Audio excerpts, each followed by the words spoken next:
In the beginning, it was all about going from A to B. We see the map as a living, breathing thing. We're taking it from functional navigation to a real experience.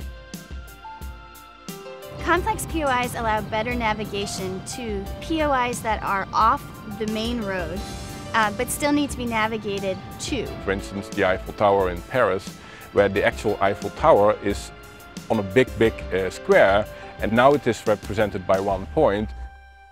It better places something like the Washington Monument, which is actually back on a pedestrian walkway.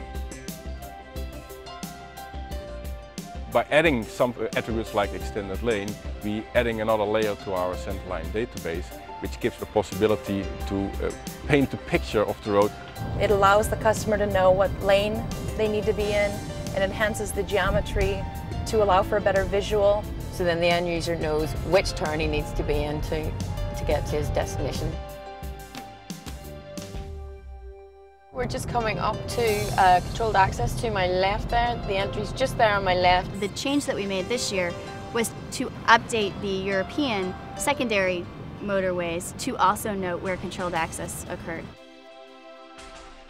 We have new speed limit features that we've added. We've got the maximum posted speed, we've got special speeds, speeds that change due to time of day or in a school zone, and then we've got variable speeds, which are location of speed signs where there might be a digital readout of speed that's changed on a daily basis.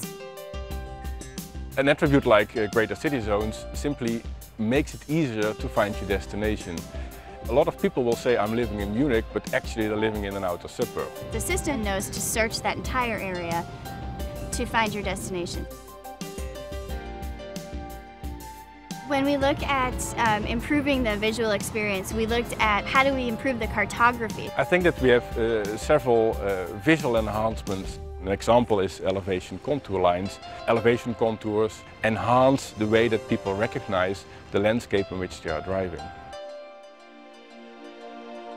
We digitized the precise footprints of prominent buildings which serve as landmarks. It reaffirms that they're going in the right direction, gives you ability to see what's actually around you. It not only says you need to take the second turn on the right, but it can also give you an indication which landmark you will be using for navigation. For instance, take the left turn at Big Ben. If you talk about the city footprint, it will start with a selective group of very remarkable landmarks, but it will grow into having every building within the city area. Those buildings might be followed by complete 3D city models. The combination of the detailed landmarks and then these generic buildings will give you a 3D cityscape.